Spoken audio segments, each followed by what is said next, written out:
Ethan Miller rose before sunrise, his worn boots finding the porch boards as he cradled a steaming mug of coffee in calloused hands. The forest lay, hushed, its pines towering like silent sentinels.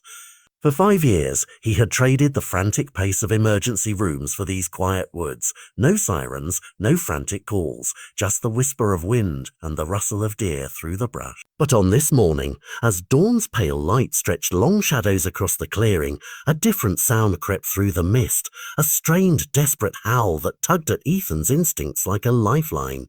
What lay beyond those trees would shift his solitary life into something he never imagined. He set his coffee down, slipping into his old canvas jacket as he followed the howl northward. Frost crunched beneath his boots and his breath hovered in the cold air in soft clouds. The ridge he climbed was seldom travelled, the forest growing denser, almost expectant. Each twisting branch and shadowed grove seemed to hold its breath as he pressed on, heart pounding with a mix of dread and determination. What was calling out in pain was no ordinary wolf, and Ethan knew every second counted. Just off the narrow path, caught between mossy boulders, he found her. A large wolf with silver fur lay pinned, a rusted trap's jaws clenched around her hind leg. Dark blood stained her flank, and deep gouges marred the earth where she'd fought desperately to escape.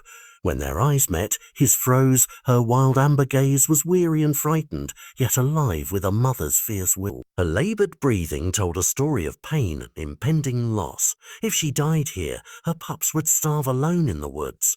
Ethan crouched, voice low and even, "I'm not here to hurt you," and in that moment every lesson from his paramedic days surged forward. The choice was clear, no matter the risk. He retrieved a multi-tool and cloth, whispering, "This is going to hurt," more to steel himself than to warn her.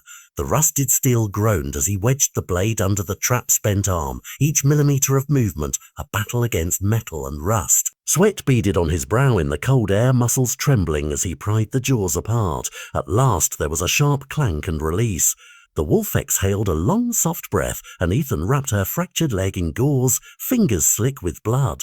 Carefully he lifted her, her weight solid beneath his arms, and retraced his steps through the whispering pines toward the cabin. He didn't dare stop until her paws touched the warm hearthside floor. The door slammed open beneath his boot as he carried her inside. He laid her gently by the fire, its flames casting dancing shadows across her ragged fur, and set to work with towels and an old medical kit. He cleaned each wound with trembling hands, his practiced precision slicing through fear. She snarled once, weak and protective, but did not bite. Without thought, he named her Luna, as if the dawn's golden light gifting her that essence. Then, through the long hours of that first night, Ethan never slept. He sat, watching her chest rise and fall in shallow rhythm, wondering how many more lives that gentle rhythm was tethered to. When morning light crept through frost-laced windows, Ethan grabbed his boots and pack and ventured back into the woods. The tracks from the previous day had almost vanished beneath fresh snow, but he read the land like a book, broken twigs, paw prints, claw marks on bark. His search led him to a hollow draped in cedar boughs and fallen logs. There, in a den beneath tangled roots, lay 4 tiny pups no larger than loaves of bread. Their bodies pressed together for warmth, their ribs showing through dull fur. Their eyes flickered with hunger, each soft yip a plea he could not ignore. Gently, he laid a wool scarf flat, then one by one cradled the frail pups like precious glass. They were too weak to resist, trusting his steady hands to carry them home. Snowflakes swirled around him as he retraced his path, heart heavy with responsibility yet buoyed by hope. By the time he crossed the threshold of the cabin, the sun had climbed higher, its weak warmth unable to melt the ice beneath his boots. Boo! He wrapped the pups in a bundle and placed them next to Luna by the hearth. A faint whimper from the wolf told him she still fought for her young. As Luna stirred, her golden eyes met the sight of her pups. A low, breathy whine escaped her throat, a sound brimming with both vulnerability and fierce love. Ethan stood back, heart pounding, as she struggled to her feet. Pain shot through her as the first pup crawled across the wooden floor toward her. Luna lowered her head, licking the pup's face with trembling tenderness, then gathered the others close so they could nurse. In that fiery glow, the cabin pulsed with new life, a sanctuary kindled by instinct, love and survival. The following days unfolded in slow, quiet rhythms of healing. Luna remained by the hearth, her bandaged legs stiff but mending. Her eyes followed Ethan's every step, growing calmer with each day he left fish and small game by her side.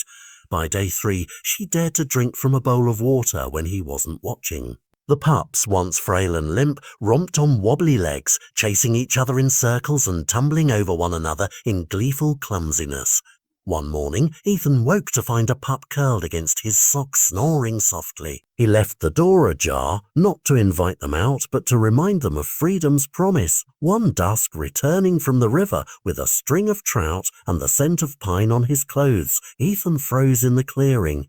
6 wild wolves stood in a silent semicircle beyond the tree line, amber eyes fixed on the cabin. Their hackles were raised, low growls rumbling like distant thunder. Inside, Luna barked once, sharp and urgent. Ethan's breath caught, respect rooting him to the spot. Then Luna to the doorstep and released a long, low howl, not of distress but of recognition. The pack's tension shattered. They relaxed, tails lowering. One young wolf padded forward, bowed its head to Luna, and then all slipped back into the forest. Luna had spoken for him. As spring crept into the woods, snow melting from pine branches and earth softening beneath his boots, Ethan noticed Luna growing restless.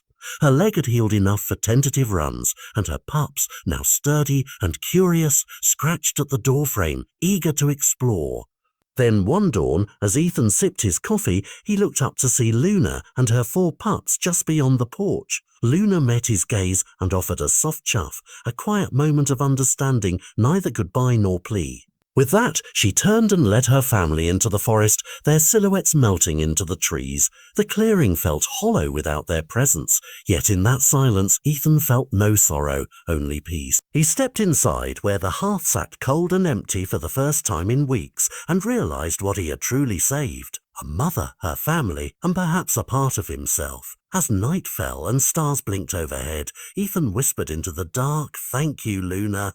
In the stillness, it felt as if the forest listened, and for a single moment, he understood that farewells can be beginnings too. Ethan found himself waking earlier than before, the forest silence now humming with possibility. He'd begun leaving small tokens, fresh sprigs of cedar and bundles of wildflowers, on the doorstep, as if extending an unspoken invitation back into the world he loved. Each morning, he felt the crisp airbrush against his skin, like a gentle reminder that life, even after loss, carries on. His hands, once steady in hallways and now calloused from chopping wood, moved with new purpose, repairing broken fence planks, clearing walking paths, and carving tiny wooden toys for the pups who would one day play beyond the hearth's warmth. At dawn, he often paused on the porch, chest full of gratitude and eyes tracing the treetops, listening for a familiar rustle or soft footfall that never came. Yet hope remained, a quiet ember glowing beneath the routine. Because in moments when the wind seemed to carry a soft breath, Ethan could almost hear Luna's low chuff on the breeze, beckoning him toward whatever adventure lay waiting just beyond the pines.